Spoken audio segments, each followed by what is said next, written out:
I'm Dr. Kimberly Manning. And this is Dr. Ashley McMullen. And you're listening to the Human Doctor Podcast, where we explore the human side of medicine, along with teaching, living, learning, and all things in between. Using the power of storytelling, conversation, and connectedness. Hey, we're two dope academic internal medicine doctors, but we ain't your doctors. So if you perceive anything we say here as medical advice, no, it ain't that. Also, the things we say, they only reflect our brilliant Black woman magic mind and not our employers. You could have been anywhere, y'all, but you chose to be here with us, and we appreciate you. Let's go. How you doing? I am doing pretty good. Okay. It's been a nice little rainy evening out here in the Bay, but we're getting some rain in California. I know, right? I'm never ready for it. I had to take out my umbrella and everything. Yep. So you gonna give me your scale, or you want me to give you mine? You go first. I am a chill 4.9. So y'all, I had the nap of a lifetime on Friday. I don't know if you guys know this or not, but March is Colon Cancer Awareness Month. Did you know that, Dr. McMullen? Yeah. You might have been right now years old. I was like, I'm not even going front. I was like, yeah, it's good. Sure. It's cool. No, I did not know that was a thing. No. Yeah. Yep. So March is Colon Cancer Awareness Month, and I had my second colonoscopy on Friday. I am approaching 55. So this is a great time for me to remind people that you should be getting most people should be getting their first colonoscopy by 45 or at 45. And the reason I say the best sleep of your life, because, if having your life saved, is not enough for you. When I tell you that sedation they give you for the colonoscopy, it is the best sleep of your life. I mean, it is the reward for you having to take that prep. It does not disappoint. And I woke up and I was just very much like, dang, can I go back to sleep? Do y'all look around some more in there? The doctor was like, no, ma'am, please look. Get up. And then because I'm a gunner, my first question is, oh, you woke me up. Can I go back to sleep? The second question I have is, how was my prep? My grade for my prep. Wow. Turns out I got an A for my prep, meaning my colon was nice and clean. You could see it. But can I just offer some teaching real quick? Please do. Colon cancer is most aggressive on the right side of the colon. And doesn't mean the left side can't be aggressive, but the right-sided colon cancers, meaning like your cecum and stuff like that, tends to be more aggressive. And right-sided colon cancers are more common in people of African descent. It's just a really an important time for me to just remind anybody that's listening to this who is 45 or older, not had a colonoscopy, to go on and get that good sleep and handle your business. Now, you might ask, and we do primary care too, so you might be like, well, what about if I did like Cologuard or one of these other things like that, or whatever, like non-brand name? I don't know what the non-trade name of it is. Those yearly preps, they detect cancer, but they don't detect precancerous polyps. And the reason I'm mentioning this is that on my colonoscopy, I had 2 polyps removed. They didn't appear worrisome. One was on the right side, on my cecum. Now, they remove the polyps and they tell you if they're precancerous or not or anything like that. But there is something really affirming about knowing that somebody found a polyp on my cecum, the right side of my colon, and that it was removed, and that somebody gonna look at that thing under a microscope and be like, yo, I'm glad you got that out. And I don't know, it depends on like what your risk is. But I would say, do some shared decision making with your primary doctor, have that conversation. And, if you're one of these people that's like, ain't nobody sticking nothing, look, you're gonna be fast asleep. And the bowel preps now, there are much easier ways to bowel prep now. Say more about that. Okay, so back in the day, remember they used to hand you the you don't remember because you're young. but they had the big jug. You saw people with the big jug of Yeah, garlic, yeah, yeah. right? The first time I did my colonoscopy at 45, I took something that was like much smaller, added some cold water to it and drank, had to drink two of that. But this time, well, I'm cheap, so I got the generic version of Miralax, Hmm. 8.3 ounce bottle, and I put half of it in a 32-ounce jug of Gatorade, Hmm. shook that thing up and drank it over the course of like, I don't know, like an hour. And then I waited like 4 hours and I did it again. And that was my bowel prep. It wasn't some disgusting, like lemon tasting, like medicine-y nothing. It was Gatorade. As long as it's not red or purple. Hmm. Um, I chose to use one of those like, I don't know, like lemon lime flavored ones or whatever. But it was like drinking a Gatorade because, Miralax is tasteless and Yeah. it's pretty. And it did the trick. I got an A for my bowel prep Yeah. and I had those two polyps removed, which, I don't know. I think they're okay polyps, but if they aren't, guess what? They got removed. Hmm. So get a colonoscopy, y'all. That's what I say. All Yeah. right. Y'all heard it from Dr. Manning. I can't attest to it, but I believe what she says. Yeah, she got a minute before she could attest. Look. I'm not being ageist. I'm not mad at I'm not mad at you. What are you today? I'm still, I don't know. I would say I'm kind of like a meditative Hmm. 4.8. Meditative. Yeah. So, I mean, again, like every week we have on the podcast, there's something new in the headlines to really think about and, grapple with. You have to pay attention. Mm-hmm. At the same time, I'm also very much kind of engaged in ways of really thinking about, who I am, what I'm about, what I care about, what I'm trying to do. But this weekend, I actually didn't have any plans. It was cold. I wasn't trying to go outside. And so I picked up and read two books, the Not first of one, which, but two. Okay. so the first I finished, Their Eyes Were Watching God by Zora Neale Hurston. And then I finally read The Color Purple. What? I know. Where they do that at? Let me explain. Let me Okay, explain. go So for I it. was a kid and probably like, I don't know, I must have been like 4 or 5 years old when the 1985 movie was playing. It was on in my grandmother's living room, and I walked in right during that scene where That watered down scene. when Celie and her sister were being separated. Oh, I'm sorry. I was thinking, Yeah, see, I went straight to the like right. Dang. the intimate moments. My Come on bad. now. Let me You see finish. where my mind is.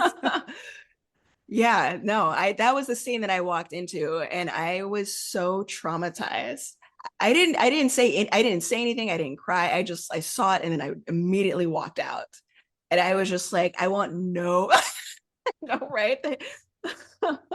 I was just like, I want no parts of this movie. I cannot, I will never, I didn't even know what it was about. That was Wow. decades ago. Wow. And so I finally picked it up, and reading those two books together. So I devoured The Color Purple. Like, obviously, this is now like the most important book in my life. Correct. But, reading those two books together and seeing the arc of these women's journeys, and like, it was basically a spiritual experience for me. So I just have Mm, to share. mm. Well, I will tell you, their eyes were watching God. If I am not mistaken, wait a minute. Am I right about? Yeah, no, I'm right about this. I believe the audio version is narrated by Ruby D. Oh, really? Hmm. And it is luscious. Damn. It's Okay. beautiful. Have It's to get it beautiful. on, get on Mhm. Spotify. Did you ever go back and watch the movie? No, You didn't? no. Oh my God. It Not was even the musical? no. Oh my gosh. I told I you what can, I can happened to see me. how it was. I can see how you were traumatized. You walk in on the part where the you and me, us never part. Okay, I get it. Yeah, no, that shit was hard. I Mhm. remember the exact moment. I'll Yeah. watch it. I'll watch it. I'm not saying I You won't. don't have to. I'm You just don't have saying to. the book is The book is better. better. Like, Mhm. I haven't even watched the movie and I already know the book is better. Did you read the book? Don't try to play me. I read the book. I read the book. I read the book when you were learning how to roller skate, man.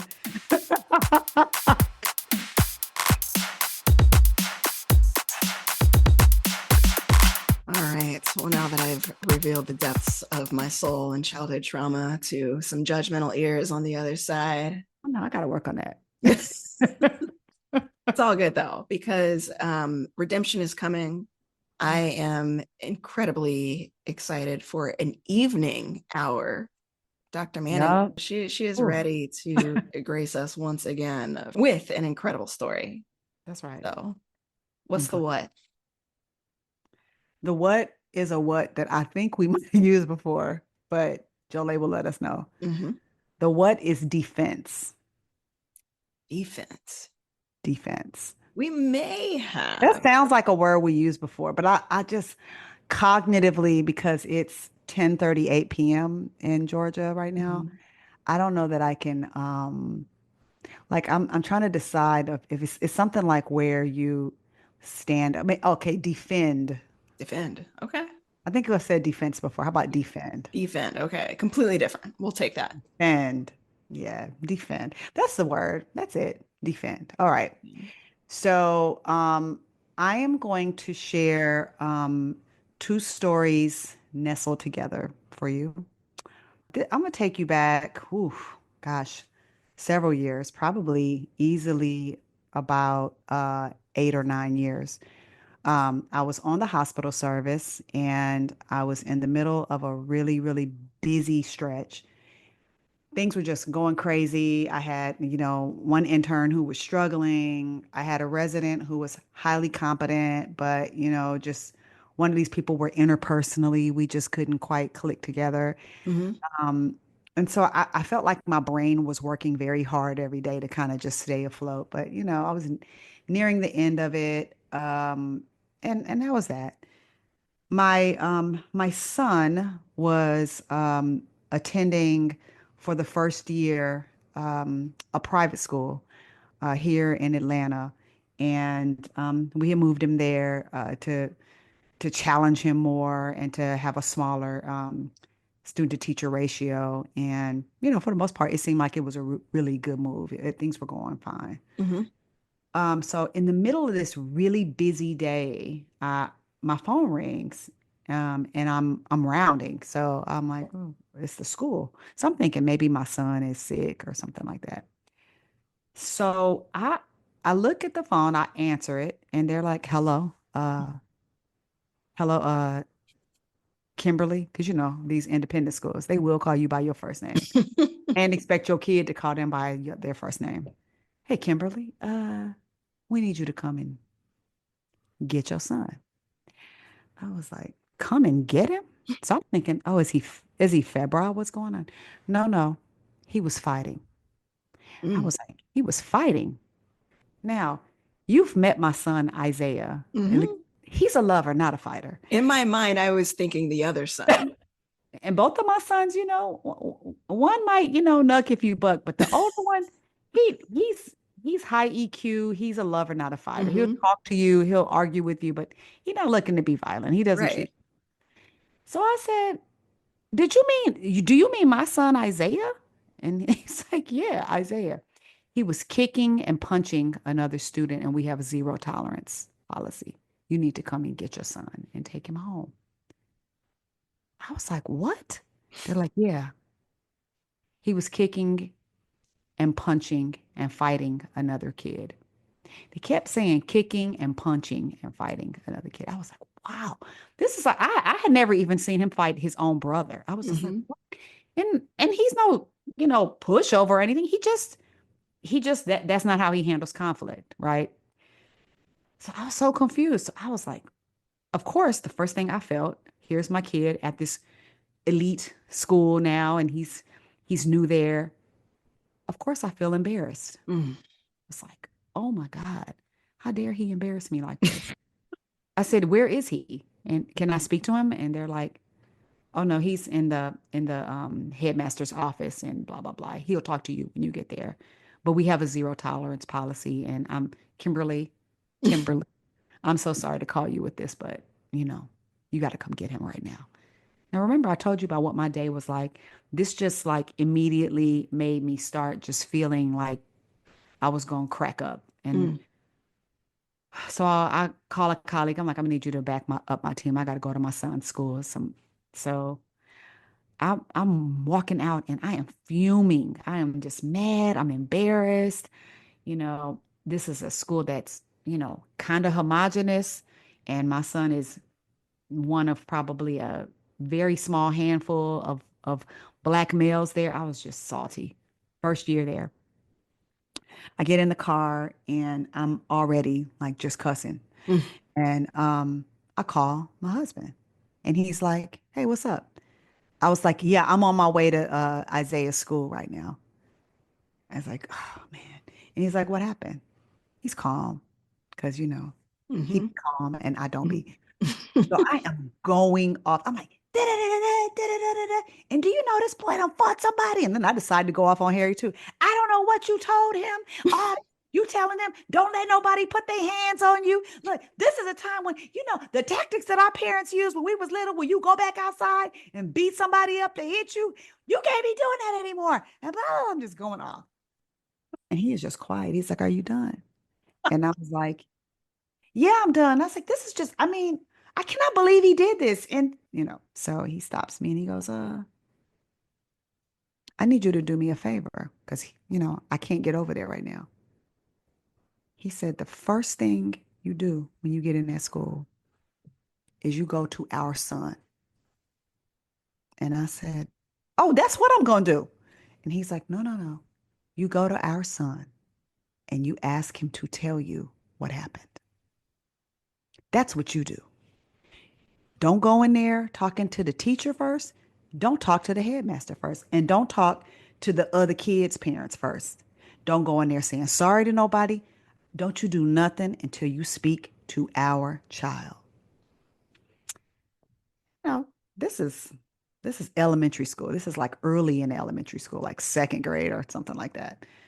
I'm like, and that had not occurred to me, Ashley. Mm. That had not occurred to me. The first thing I was going to do was walk in there with my tail between my legs, code switching and trying to seem like I don't have some violent household where we be fighting up in my house. Yeah, you might catch hands, but But we they ain't gonna know usually, about it.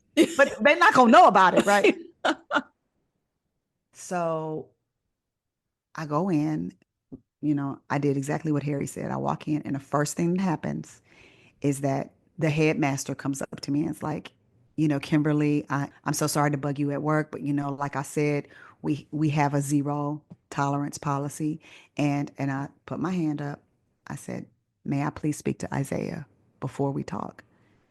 Because I knew Harry was going to ask me when it was over. So I go walk over to Isaiah, and the headmaster follows me.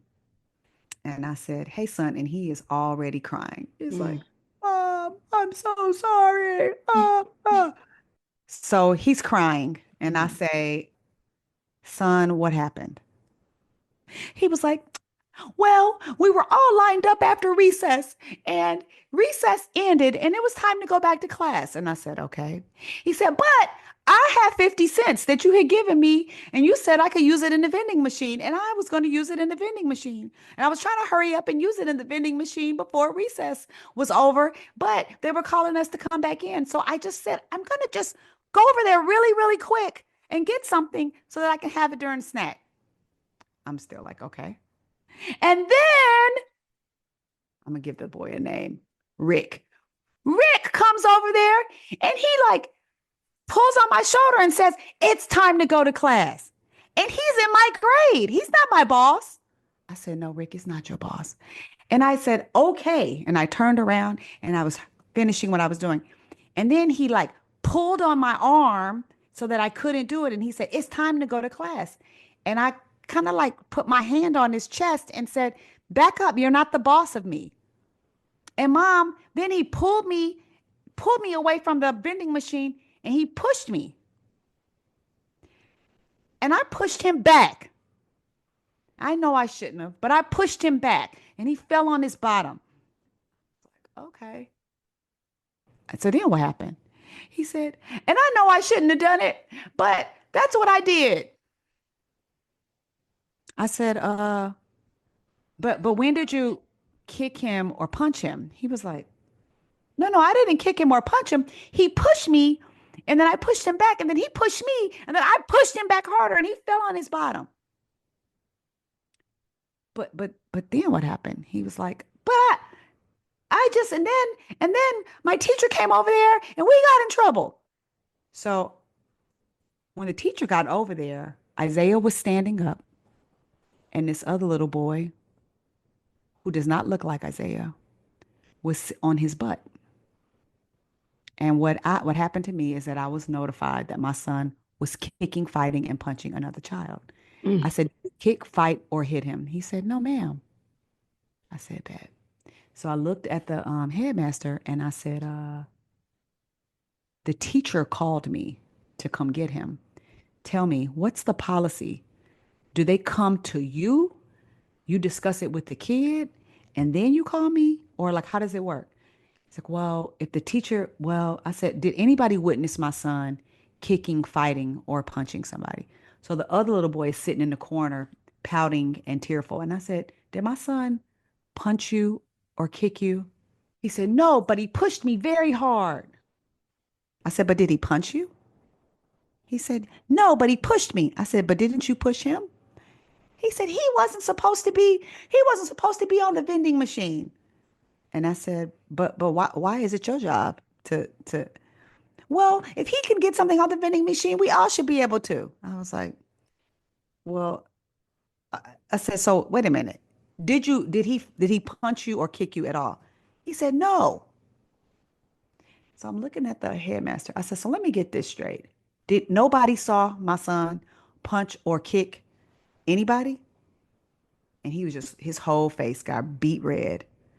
I said, okay. And I looked at Isaiah. I said, I'm about to take you home and we're about to have a really fun weekend. I'm so sorry this happened to you, son. And I looked at the headmaster and I said, this was a really bad day for me at work to leave and have to come up here and deal with this. But I'll talk to you later. You owe us an apology. And I left. Got in the car and Isaiah's like, am I in trouble? I'm like, nope. We went through whatever drive-through he wanted. I was like, you want a milkshake? You can have all the things. Mm. And so that taught me something really valuable about first, like assuming, not assuming the worst for Yeah. somebody. Because bias works a lot of ways. It makes you start to actually, you buy into it too, right? You think like, okay, here's my son at this majority school where we paying a bunch of money for him to go there.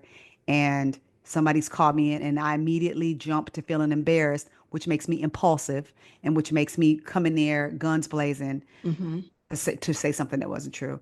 So the other quick story that I'll tell you that situation helped me with was one of my I had a mentee a few years after that, maybe like a couple years after that, who I've been working with, and this student had a couple of hiccups in medical school. Some times where they had to remediate a clerkship, just some things that just weren't really going well. And I began coaching this student, and as it turns out, the coaching and the mentoring really helped a lot. And this was a student with whom I had a racial concordance, and we all know that students who come from historically excluded groups who have support, they thrive.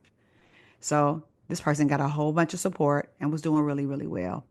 And it was pretty clear that we were going to get over the finish line. And I get a call one day, and the call is from one of my colleagues who is like, yeah, this student shouldn't pass the clerkship. And if this student had failed another clerkship, they were going to potentially be dismissed from medical school. Like, yeah, I don't think, because this attending, said that, you know, this is not somebody who should be able to pass the internal medicine clerkship. So, yeah, I don't know what to tell you. I was like, but my first thought was again, like I felt before. I've been mentoring this person. This person looks like me. I felt shame. I felt anger. I felt like getting on the hind legs and trying to like go into damage control instead of doing the thing that Harry told me to do, which is ask what happened. Mm-hmm. So I said, what happened? What was it that's making this person say that this individual is not competent on internal medicine? I need some examples. Couldn't give me no example. So I was like, okay, well, it's a big deal because if you fail this student, they're not gonna graduate. So I need more details because they've been doing well. I go to that attending, and the attending can't give me an example. Can't give me an example. It's just more like, well, it's just a feeling. I said, oh no, you can't have no feeling and have somebody flunk the internal medicine clerkship. No, no, no, that's not how that works. Well, I don't know. I just feel like I was like, wow. So, you know, I decided to defend the student. And turns out that this particular attending who is no longer working at Emory was somebody who'd had a whole bunch of their own problems. This was not a person who was in a position to be flunking somebody out of medical school. But also, the clerkship director at the time hadn't really done enough homework. And again, that person's no longer with us at Emory either. Um, but I started asking questions before I started going into damage control. And I think that for people who are, in spaces where the world expects them to screw up, as soon as somebody says you're doing something wrong, people immediately assume it is so, That part. that it is true. Mm-hmm. And what we gonna do about that? Versus, well, maybe now maybe you do deserve to not pass. Mm-hmm. Maybe you were kicking, fighting, and punching, but I better ask some questions first. And Mm-hmm. this applies to so many things. This applies to patient care. When somebody, when somebody drops their loved one off by Uber, or if somebody didn't, go to their, physical therapy appointment or whatever, there's always this assumption that you just non-adherent or you just didn't do it, or you just did the wrong thing. There may be more to the story, and you will never get more to the story unless you do two things. One, ask, but two, ask while being open to the possibility that it is not what everybody thinks. Mm, mm, mm. If I had not called my husband that day, I promise you, I would have walked straight into that school and I would have started talking straight to the headmaster and I would have started trying to damage control and I would have humiliated my child and shamed him and he would have gotten in trouble. And by the time I had done all that, if he told me he wasn't fighting, I probably, because the other little kid wouldn't have been there anymore, I probably would have been like not believing him. Mm-hmm. Yeah. So why, if you didn't do it, why you didn't say nothing while I was at? That's because, mommy, you did not give me a space for that. Mm. So I have learned that you can't just ask questions. You have to ask questions and be open to there being more than one version of what you've heard already, to being open to changing your mind and receiving something that the world is not necessarily telling you up front. Yeah. Whether it's not taking your medicine, whether it's the fact that, you know, you smoked a cigarette while you on Chantix, whatever it is, let me ask you what's up. I'm like squirming in my chair right now because you unpack like 18,000 different lessons within the span of this episode. And I feel like we probably could have, spread this out a little bit. There's trigger points here because many of us, me, many folks listening, either were that child or know that child who people assumed the worst in and didn't give that child a voice. Mhm. I'm curious because I think there's like some covert Harry stans also who listen. The fact that that was the first thing that he told you, did you go back and talk to him afterwards in terms of kind of where that intuition was? You know, I married somebody who is just very wise. Mm-hmm. And, Harry is an Army veteran. He's Ranger qualified. And a big part of, being um, an Army officer at that level is that you get very good at conflict resolution. And so he's trained in conflict resolution. And one part of conflict resolution is don't be impulsive and jump to conclusions. You need to ask questions. But he was like, this is our child. Mm-hmm. The child lives in our house. We know what values we put in this child, and we know this child. Mm-hmm. So why are we going to let somebody revise everything we know? Because some person that we barely know called us and told us something. Right. No, And so specific with it. It so wasn't like specific. he was fighting. Kicking, fighting, and punching, Yeah. only to have the child sitting in the room like confirm everything Isaiah told us, which is I pushed him, he pushed me back. I pushed him again and he pushed me and then I fell on my bottom. Everybody said the same thing. So the kicking, fighting, and punching, Mm-hmm. just a narrative that that teacher filled up into their head Yeah. and skipped over the steps of first you call this person, then you call this person, they get the story, and then they decide to call the parents. He took the phone and called me straight from the scene. Mm-hmm. Come get your rowdy black little boy. Yeah. I mean, pretty much. Yeah. Yeah. Read between the lines. Yeah. Yeah. And what I will give the headmaster is that once it became very clear what happened, he was horrified. And when I came back on that Monday, he gave me a tearful, very, very honest apology. And then had some like forums at the school for like, working through bias, none of which I attended because I was like, that's Yeah. y'all already traumatized my family. We're good. I'm not going to that. I'm not going Yeah, to we that. don't need to come teach y'all nothing else. Yeah. So yeah. Wow. hmm So And that was then, one part. Yeah. yeah. And then fast forward coming into these high stakes learning environments where, hmm again, one person who can have a feeling about you hmm can derail your entire career. hmm And of course, we see this more often in folks who don't look like the typical doctor is supposed to look like, who don't sound like it. And, it can be this kind of self-fulfilling prophecy that, if you make a mistake, then, that's confirmation that you weren't supposed to be there in the first place. Yep. Yep. We know this, not just anecdotally, but factually in terms of, who are the people who are getting pushed out of programs and, hmm but it's also hard when you make the decision to be an advocate, you're vouching for someone. Yeah. Yeah. But very similar Mm-hmm. to what Harry said, is that when you put in time over time with somebody, Yeah. there's some things you know. And I had put in time over time with this learner. Um, and I had put in time over time with some of the leaders in the School of Medicine. Mm-hmm. So there's two parts to that. Like one part of it is I know you and something about this is not right. Yeah. But y'all know me.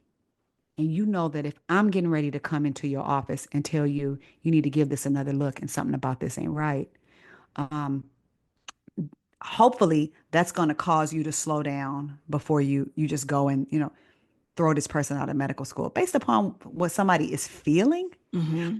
It just makes you realize how often people get into really, really big trouble and nobody has anything objective to offer.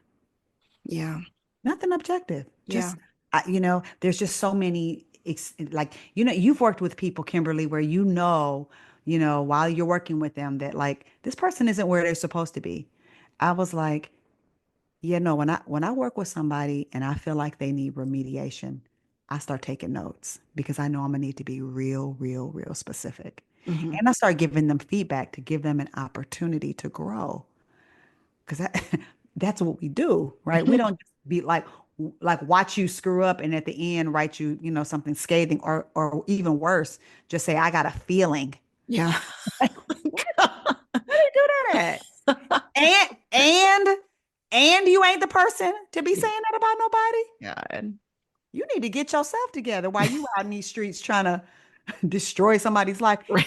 That that learner did not fail the medicine clerkship, finished the rest of medical school, got their number one choice in the match, is board certified, grown, and living their best life in another state, probably making more money than me or you because they ain't doing primary care. Yeah.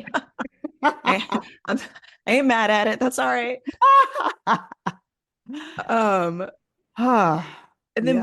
one last part. This gonna have to be long because this It's all you good. did this. Uh, it's my fault for being like the first story was like the length of one story. I'm sorry, y'all. But just one more thing that I think is important to highlight, which is, this part about, asking with an open mind. Mm. And that's even bigger than the context of taking care of our kids in school, taking care of our learners. We are in a time where questions are asked with a particular agenda in mind. And we are really just searching to confirm the answers that we've already decided. Mm-hmm. And so I'm wondering maybe if you could tap into that lesson just one more time for us.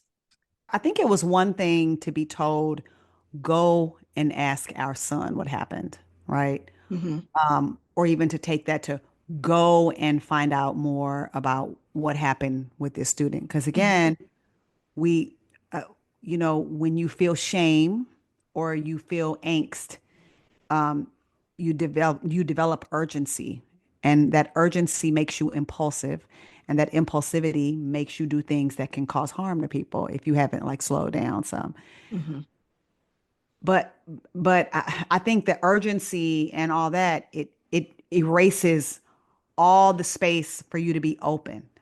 And that's why you got to slow yourself down enough to be like, okay, as I'm asking this question, I have to open myself up to what you're gonna say, and be willing to receive it, and then decide from there what I'm gonna do with the information. Do I believe it? What's my relationship like with you? Who do I know you to be? Do I have any reason to think that what you're telling me might not be so? What evidence do I have of that? Is it based on a feeling? Am I biased? Mm-hmm. Am I tired? Am I just tired right now? Um, got to ask yourself all those questions. Check in with yourself because you might not even be in a position to be able to receive any sort of, objective information about anybody. You might just be like, this is what I think. And God forbid somebody has fed something forward to you already about the person. Because we Mm-hmm. know in an academic environment, somebody will have somebody say something about them, but you've already heard something about them. Yeah. So it just layers on top of, just a dog pile. And Mm-hmm. that happens to a lot of learners of color.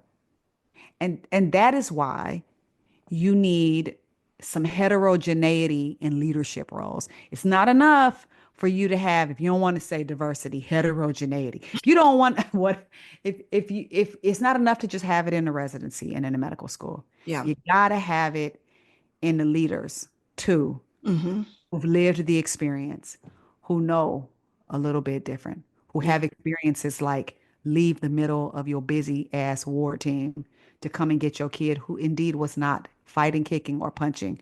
He was just trying to put 2 quarters in the vending machine to get a juicy juice that he had no business having. So I actually think that's like a pro parenting tip too. Like Yeah. ask your kid what happened Mm-hmm. and then listen and see what they say. You just might find out it ain't what you thought. Mm. All right, sis. Yeah, man. Well, it's always great to check in with you and always good to have you work around the chaos that is my schedule. Yes. Shout out to everybody who matched today or who found out that they matched. And Mm-hmm. shout out to everybody who found out that they did not match. Remember who you are. Remember that you are enough. And remember that no algorithm can redefine who you are, and nobody can tell you what you know. Mm. And if nobody has told you today that you are awesome, we're telling you right now. Double cosign on that. Mhm. You got this thing.